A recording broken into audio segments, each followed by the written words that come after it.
रामभाऊ टेम्पोवाल्यापाशी गेला आणि त्याला म्हणाला, साहेब तुम्हाला काय आणू, चहा की कॉफी? टेम्पोवाला खाली मान घालून बसला होता. त्याने रामभाऊला काहीच उत्तर दिले नाही.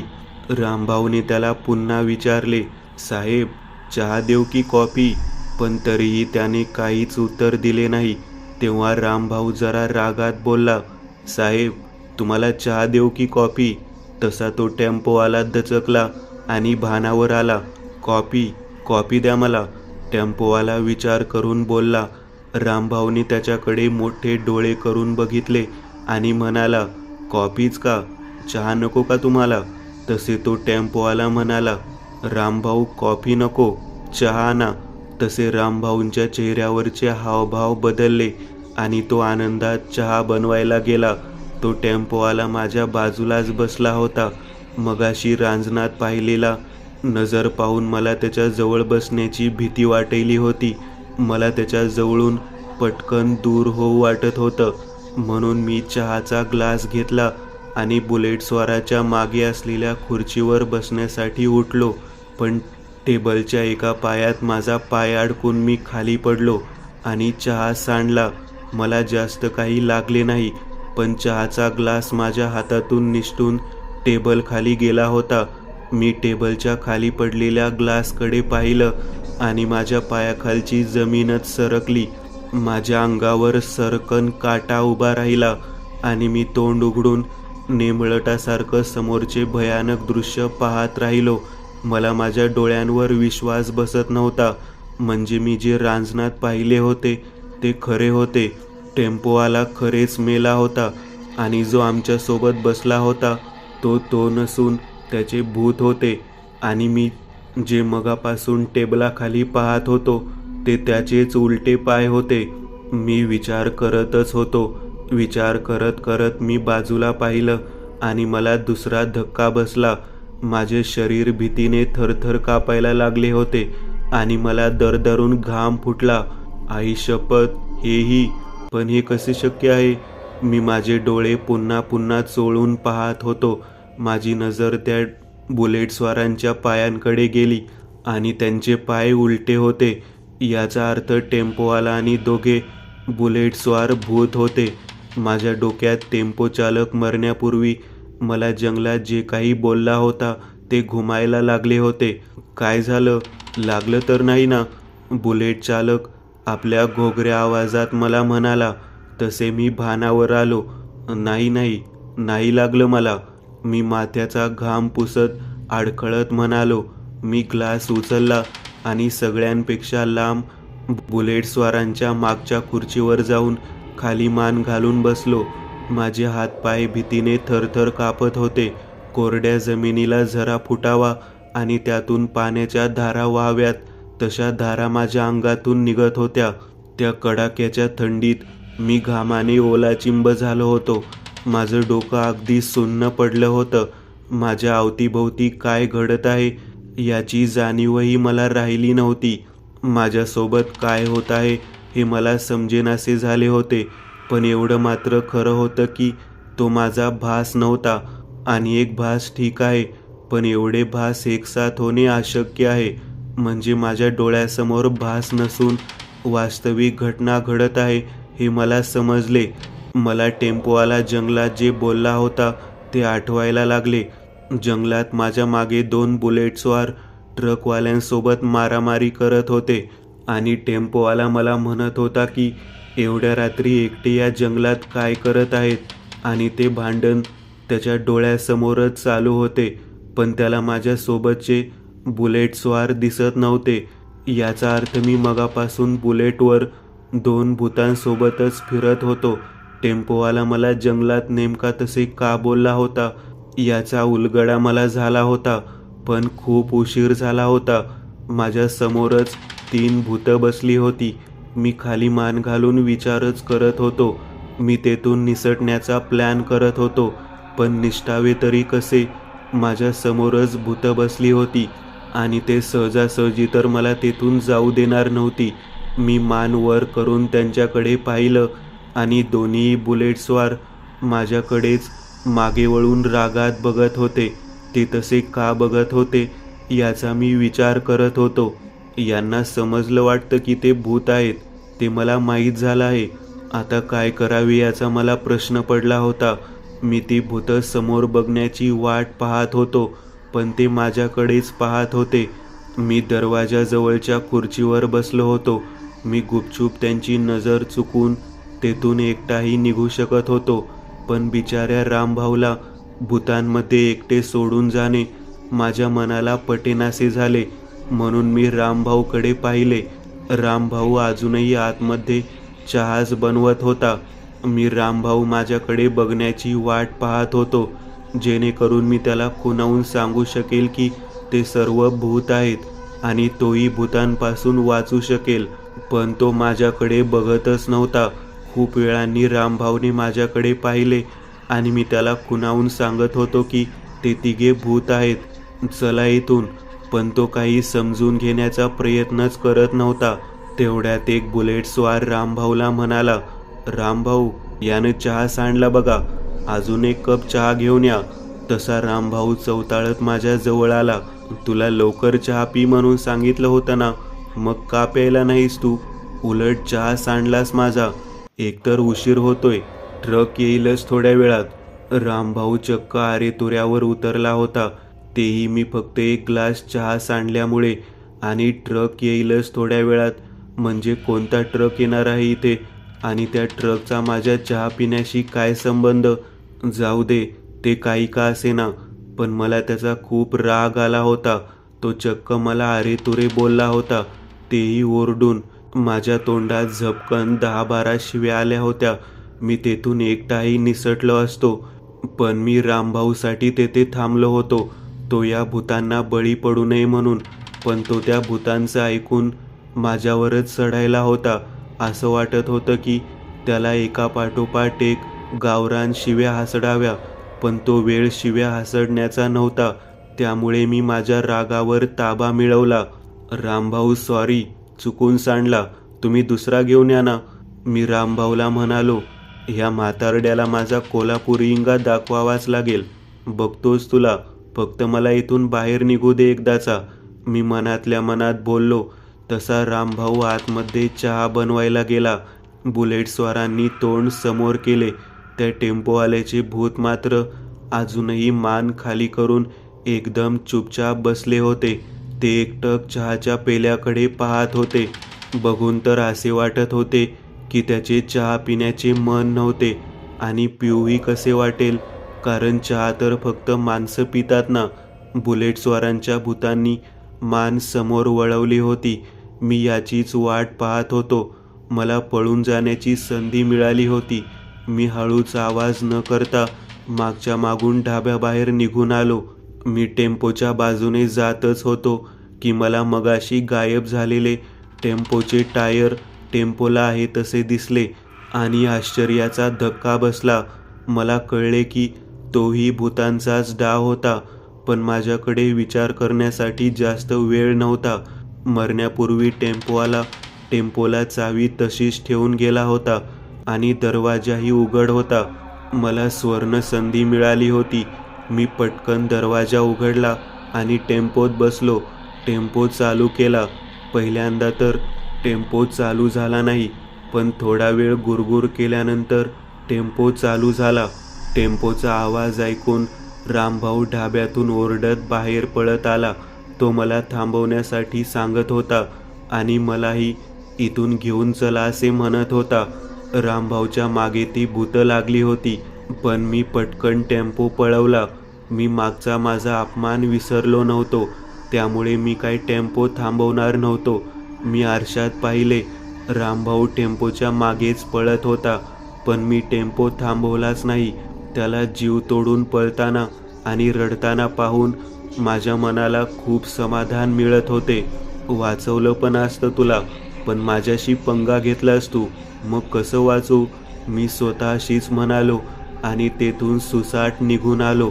तर असे सुटलास होय भूतांच्या तावडीतून तू.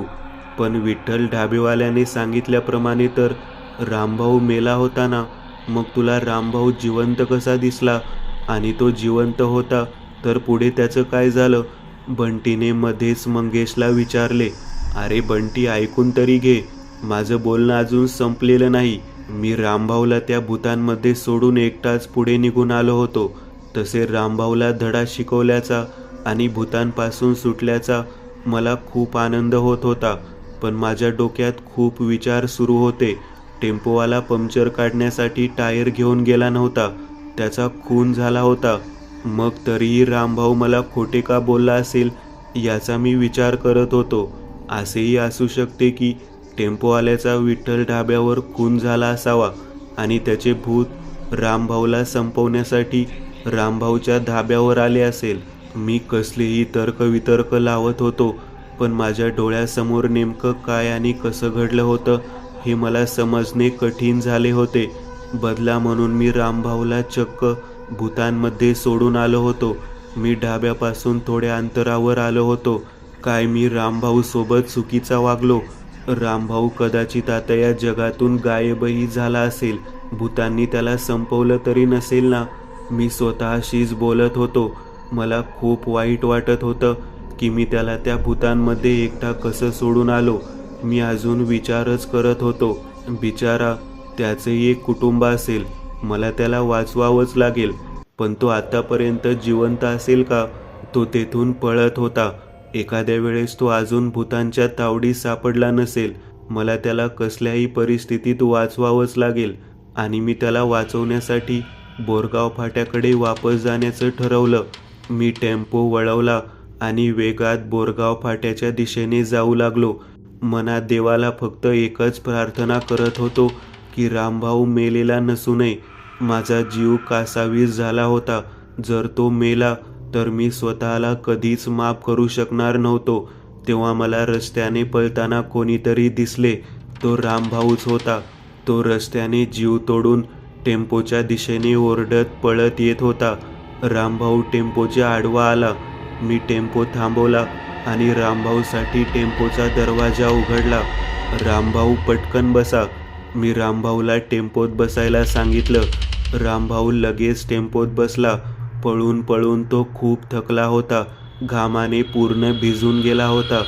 वळवा, पटकन वळवा टेम्पो, लवकर चला इथून. तो जोरजोरात धापा टाकत खोकत मला म्हणाला. तो अगदी रडकुंडीला आला होता.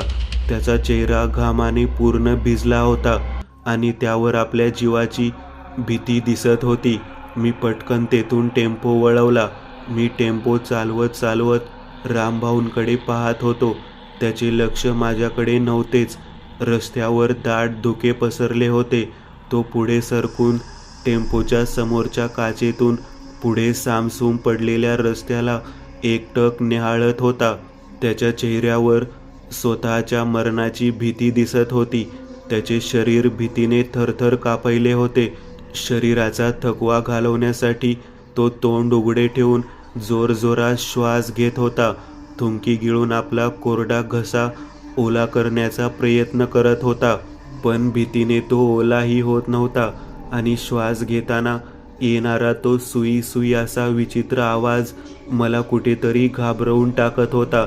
मी आयुष्यात पहिल्यांदाच कोणाला तरी एवढ्या घाबरलेल्या अवस्थेत पाहिले होते. त्याला पाहून मला त्याच्यासोबत घडलेल्या प्रसंगाचा अंदाज येत होता, कारण तो प्रसंग मीही अनुभवला होता. रामभाऊचा घसा कोरडा पडला होता. पाणी, पाणी आहे का? खोकत खोकत त्याने मला पाणी मागितले. मी माझ्या आजूबाजूला पाहिले. रामभाऊ, 1 मिनिट. ड्रायव्हर सीटच्या बाजूलाच एक स्प्राईटची भरलेली बाटली होती. मी ती हातात घेतली. हादरे बसून त्यात फेस झाला होता. रामभाऊ, पाणी नाही, स्प्राईटवरच तहान भागवा आता. मी रामभाऊला स्प्राईटची बाटली देत म्हणालो. रामभाऊने ती बाटली घेतली आणि पटकन टोपण उघडून पाणी घशात ओतायला सुरू केले. माझ्या मनात अजूनही खूप प्रश्न दाटले होते. विचारच सुरू होते की रामभाऊ मला खोटे का बोलला असेल, की टेम्पोवाला त्याच्यासमोर टेम्पोचे टायर घेऊन गेला होता आणि त्याचा मृत्यू कसा झाला. मी रामभाऊला टेम्पोवाल्याच्या मृत्यूविषयी विचारायचे ठरवले. रामभाऊ अजूनही घटाघट पाणी पित होता.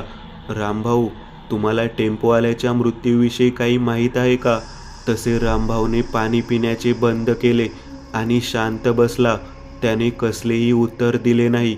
रामभाऊ, तुम्ही टेम्पोवाल्याच्या मृत्यूविषयी तुम्ही माझ्यापासून काय लपवत आहेत?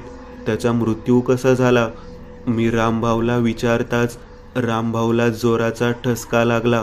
काही नाही असे म्हणत तो पुन्हा ठसकायला लागला. रामभाऊ, तुम्ही साफ खोटे बोलत आहेत. मी रामभाऊला म्हणालो, पण रामभाऊ अजूनही खोकतच होता. त्याचे खोकणे हळूहळू तीव्र व्हायला होते. तो तोंडावर गमजा लावून जीव तोडून खोकत होता. मी टेम्पोचा वेग कमी केला. रामभाऊला बोलता बोलता जोराचा ठसका लागला होता आणि तो ठसका थांबायचं काही नावच घेत नव्हता. रामभाऊ, पाणी प्या, मी रामभाऊला म्हणालो. पण रामभाऊला खोकल्यामुळे काहीच सुधरेनासे झाले होते. तो खूप मोठ्याने खोकत होता. माझे लक्ष रामभाऊच्या गमजावर गेले. त्याच्या गमजावर रक्त पडले होते. त्याच्या तोंडातून रक्त पडायले होते. खोकल्यात रक्त पाहून मी पूर्ण हादरलो. रामभाऊ, रक्त! रामभाऊने गमजावर रक्त पाहिले. त्याने जवळच पडलेली बाटली हातात घेतली आणि नाकाला लावली. तो मला काहीतरी बोलण्याचा प्रयत्न करू लागला. मला काय पाजलेस? आणि तो पुन्हा खोकायला लागला. रामभाऊ, मी काही नाही केलं, मी रामभाऊला म्हणालो. रामभाऊ सीटवर खोकत खोकत आडवा पडला. तो गळा पकडून सीटवर तरफडत पडला होता आणि त्याच्या तोंडातून फेस निघायला होता. याचा अर्थ रामभाऊला विषबाधा झाली होती. पण हे कसे झाले मला कळेनासे झाले होते. तेवढ्यात अचानक टेम्पो बंद पडला. मी बाजूलाच पडलेली ती स्प्राईटची बाटली घेतली. त्याला जरा निरखून पाहिले. त्याचा वास घेतला आणि त्यातून एकदम घाणेरडा औषधाचा वास आला. म्हणजे रामभाऊला मी स्प्राईट समजून हे विषारी औषध पाजले.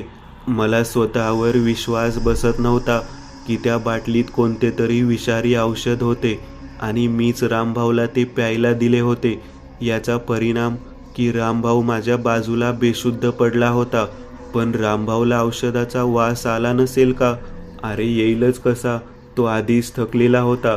तो पूर्णपणे भानावर आला नव्हता आणि भीतीने त्याचा घसा कोरडा पडला होता. त्याला फक्त त्याचा घसा ओला करायचा होता आणि वरून तो तोंडाने श्वास घेत होता. मग त्याला वास येणारच कसा? गडबडीत प्याला तसेच. मी मनातल्या मनात विचार करत होतो.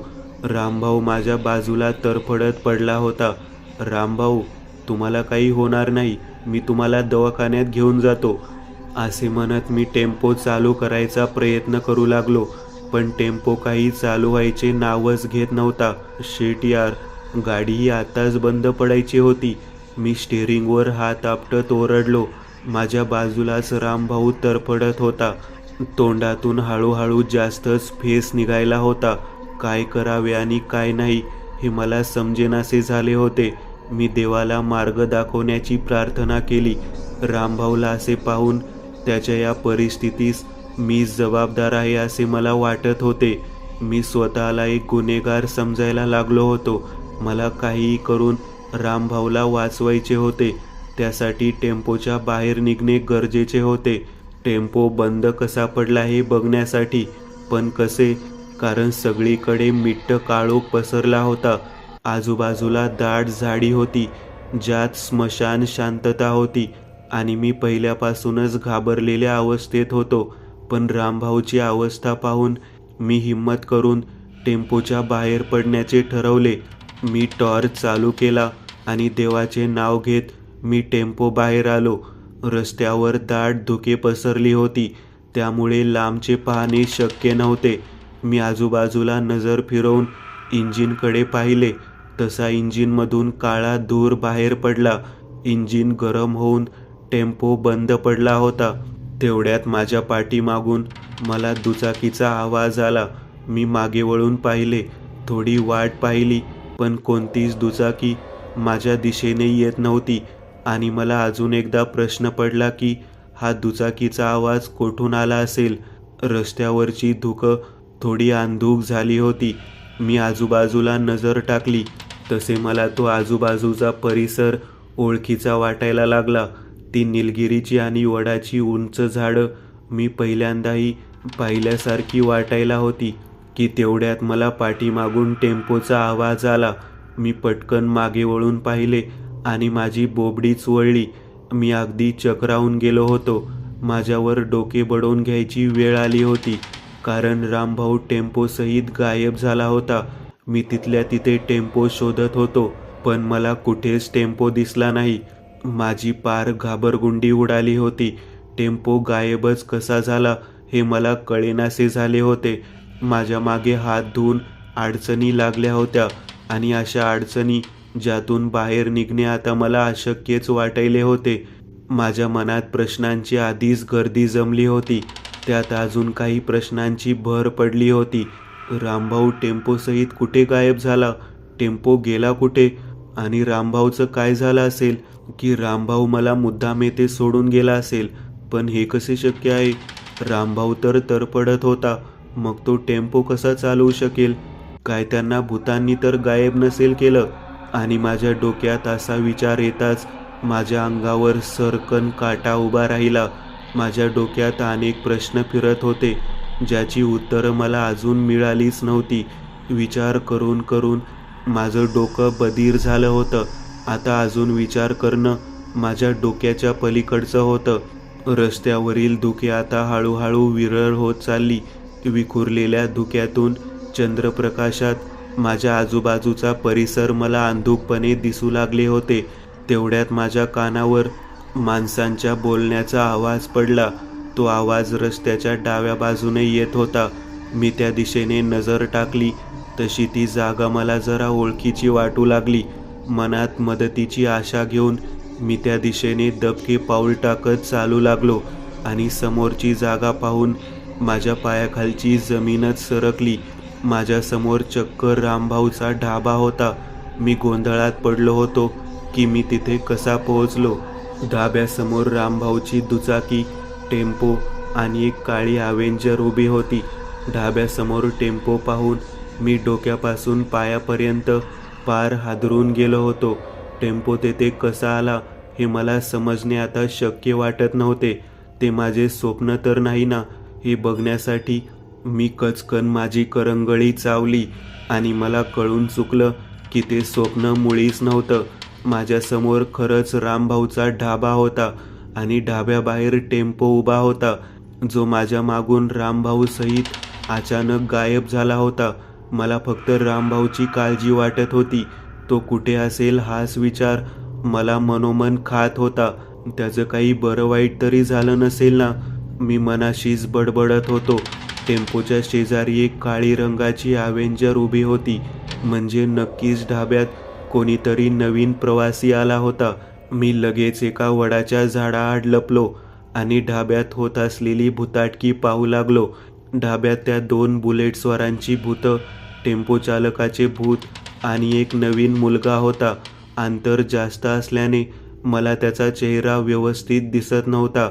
त्या मुलाला पाहून तर असेच वाटत होते की तो त्यांच्या जाळ्यात सापडला असावा, कारण तो त्या भूतांसोबत चक्क गप्पा मारत बसला होता आणि तो माणसांप्रमाणे ॲक्टिव्ह दिसत होता. म्हणजे तो काही भूत नव्हता. त्याला तर हेही माहीत नसेल की ज्यांच्यासोबत तो हसून गप्पा मारत होता ते सर्व भूत आहेत. मी हे सर्व पाहतच होतो की रामभाऊ त्याच्यासाठी चहा घेऊन आला आणि रामभाऊला त्या ढाब्यात पाहून माझ्या चेहऱ्याचा पूर्ण रंगच उडाला. तो अगदी ठणठणीत होता. तो टेम्पोतून निघून डायरेक्ट ढाब्यात कसा काय गेला? ढाब्यात भूत आहेत आणि त्याचा जीवसुद्धा घेतील हे माहिती असूनही रामभाऊ ढाब्यात वापस कसा काय गेला? मी विचार करत होतो तेव्हा काहीतरी गडबड असल्याचे मला जाणवले. माझ्या डोक्यात चिखलीतील विठ्ठल ढाबेवाल्याचं बोलणं वारंवार फिरत होतं की रामभाऊ भूत आहे आणि रात्री बोरगाव फाट्यावर लोकांना चहा पाजून मारतो. तोच माझी नजर त्याच्या पायांवर गेली आणि माझ्या पायाखालची जमीनच सरकली. त्याचे पाय उलटे होते, म्हणजे तोही भूत होता. पण तो भूत केव्हा झाला? विठ्ठल ढाबेवाल्याची गोष्ट खरी मानून चालले असता रामभाऊ मी धाब्यावर येण्याआधीपासूनच भूत होता. काय तो मी दिलेले औषध पिऊन तर मेला नसेल ना? मी अगदी गोंधळून गेलो होतो. पण रामभाऊ सर्वांसाठी चहा घेऊन आला होता. अगदी विठ्ठल ढाबेवाल्याने सांगितल्याप्रमाणे विठ्ठल ढाबेवाला मला रामभाऊंच्या भूताविषयी खरे बोलला की खोटे ते आता त्या मुलाने चहा पिल्यावरच मला कळणार होते. त्यामुळे मी त्या मुलाने चहा पिण्याची वाट पाहू लागलो.